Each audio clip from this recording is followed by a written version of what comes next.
Hi guys, it's Horsey Stuff, and today I am back with my Horse Trainer Reacts to Heartland series.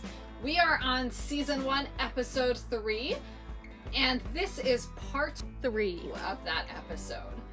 I'm so excited to jump into this episode. I really enjoyed the first part, and I gotta say I'm really getting into this TV show. I hate to say it, but I feel like by the time I'm done with Season 1, I'm gonna be like an actual Heartland fan, not just a I enjoy laughing at Heartland fan. So we'll see. If you guys could go ahead and hit that like button and subscribe for future videos, that would help me out a ton. And let's see what happens next in this episode.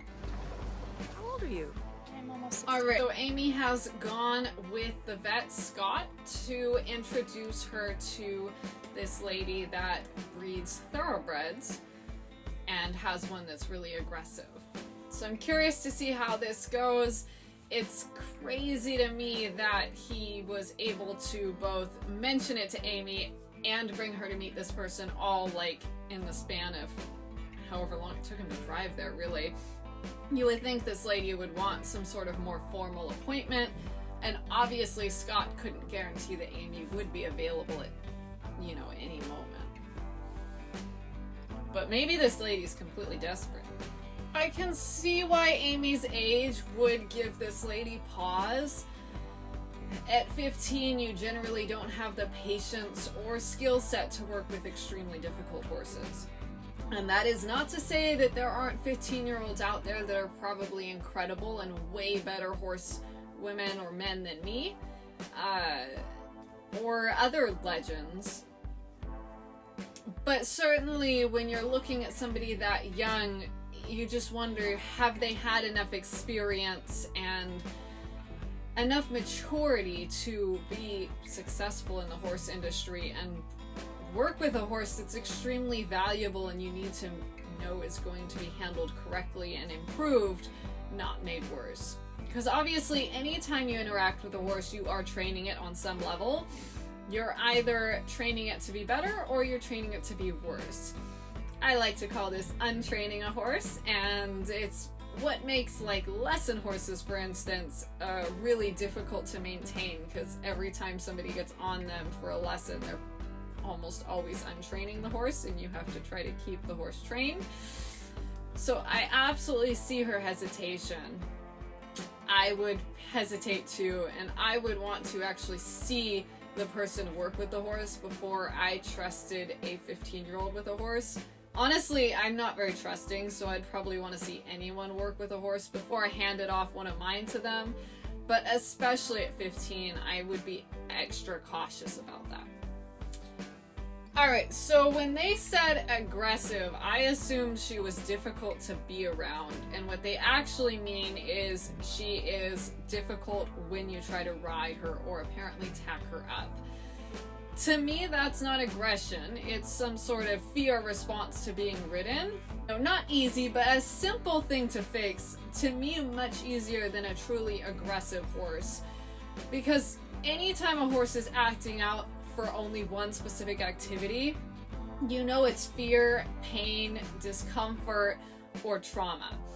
And you have so many avenues to address that with a horse that's basically well socialized and easy to get along. When you have a horse that's aggressive or fearful all the time, it's a lot more difficult to work through because you have no way to build that horse's trust before you expose it to difficult or threatening stimuli. With this horse, because she basically likes people and is comfortable around people, and you have only specific things that trigger her, you just introduce those things that trigger her in a safe, quiet, non-threatening way, and she will learn that they're not scary, and you will be able to ride her and do whatever you want with her once she has learned to be trusting and not be scared. So quite simple to fix, obviously not easy, it takes a ton of time depending on how bad the trauma is, and this looks like quite a severe case. I have never seen a horse that reactive just to a saddle coming out and being near them. So Amy does have her work cut out for her. This is not an easy task, but simple. I mean, this is not rocket science. It shouldn't be too difficult for any good trainer, in my opinion, to be able to fix. It's interesting that this horse apparently was previously ridden by this lady's friend's grandson who was blind, and she's super gentle and easy. So something clearly went wrong, either with how they approached her care and handling, how they tried to ride her from the very beginning, or maybe she had some sort of accident or something that nobody's telling them about. I can't believe that a horse that is this reactive just seeing a saddle was safe and easy until she stepped foot on this property just magically. That certainly doesn't happen.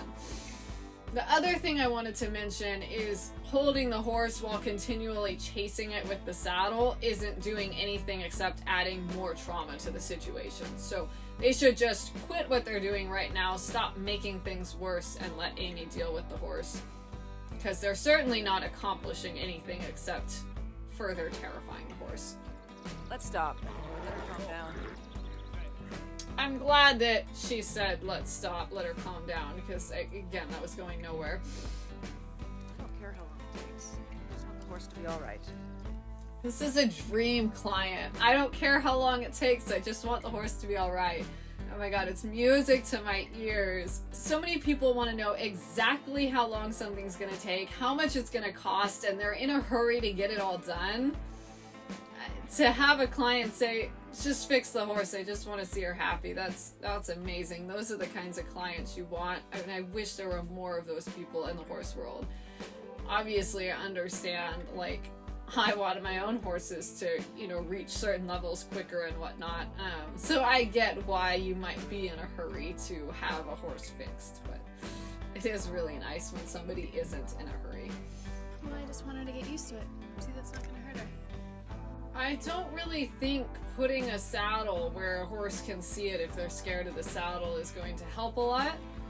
But she put that saddle right in front of that horse and the horse didn't care at all. So that is interesting.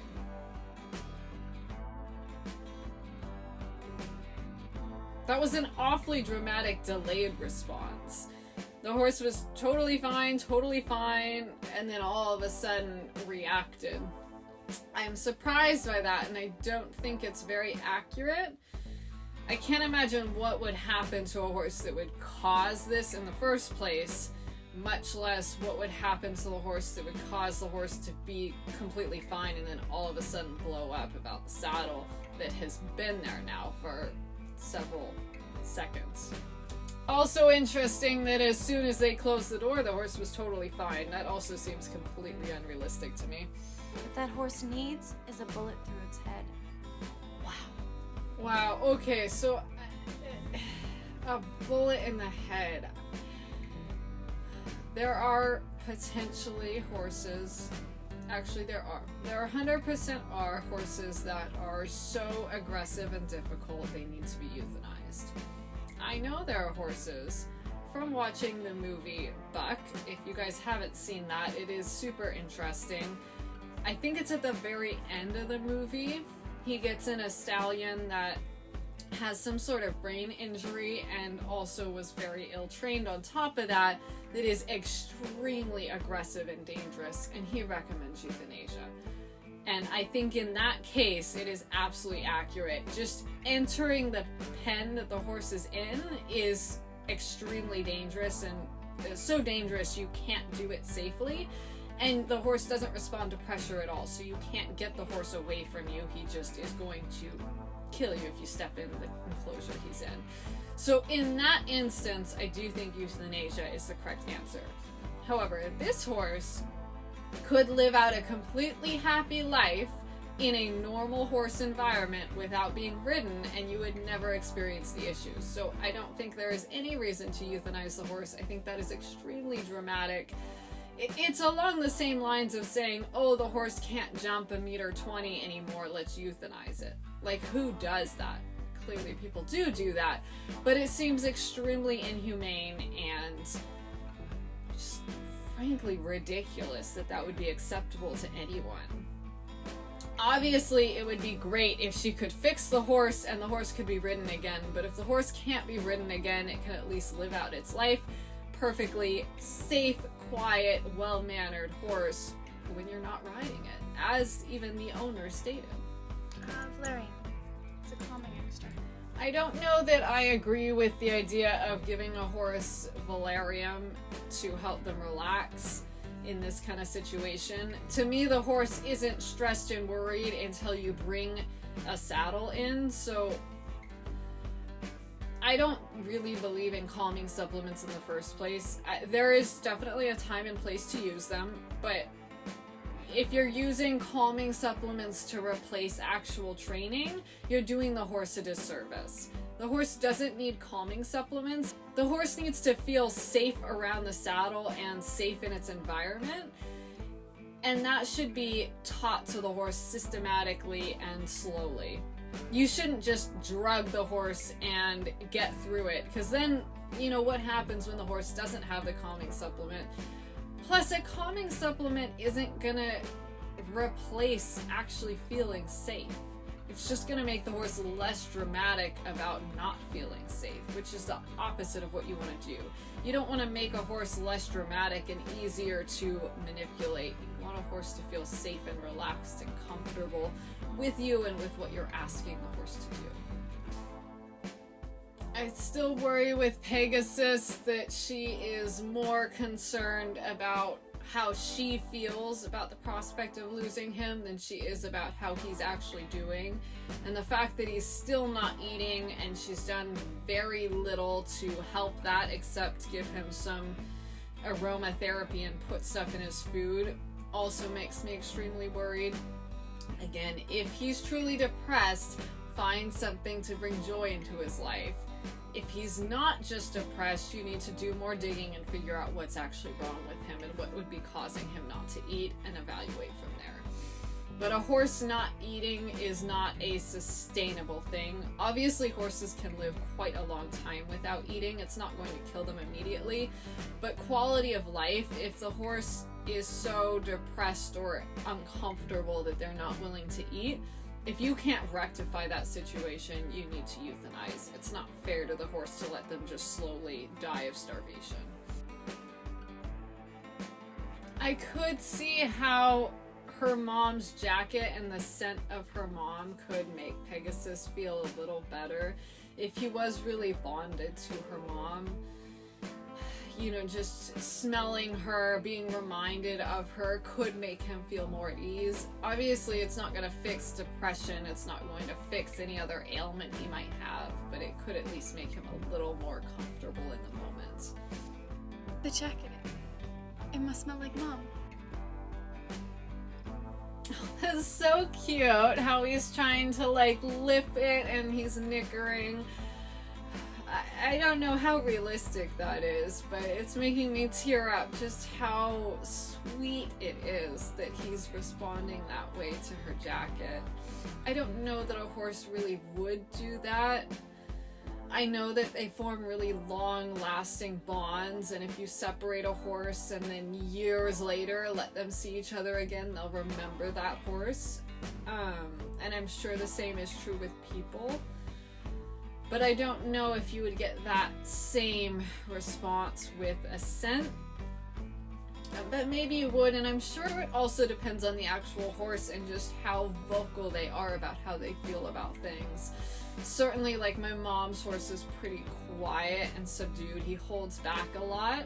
So when he's really excited, he's not gonna nicker, just because he's much more reserved. But like London, my gelding, is super flamboyant and expressive, and he nickers all the time because, you know, I walked out of the office and he thinks I might come give him scratches or a treat or something, you know. He might do this, actually. I could see a horse like London potentially doing this. And it's just so sweet to see that Pegasus misses her mom so much. And also really sad because obviously her mom has passed away, so, you know, he can never actually be in her presence again. I'm so happy that we got another project horse in this episode. I was really bummed out in episode 2 that there was no like new case to work on, no new horse that they got in. So I'm so excited we have a horse for this episode. I just feel like it's gonna make the show so much more interesting to keep watching. I am a little disappointed we didn't get to see anything about Nick Hartwell's horse that was scared of dogs. That seems to be like done and over with. I would have enjoyed seeing how they approach that, but that's all right. Now we have Promise, and she is deathly afraid of the saddle and I guess riding as well. So that'll be exciting to see how Amy pursues that in the next part of this episode. Hopefully they finish this horse in one whole episode and move on to another one the next episode.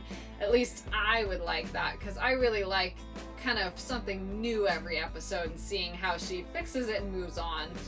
It's kind of my approach to training too. I love problem horses because you kind of like meet them, figure out what the problem is, fix it, and then they go on to their next thing or go home or whatever. It just keeps things really interesting. So I'm excited for this and to see how the episode continues to progress. If you guys want to leave a comment down below, I would really appreciate it. And I will see you all next time. Have a wonderful rest of your day. Bye.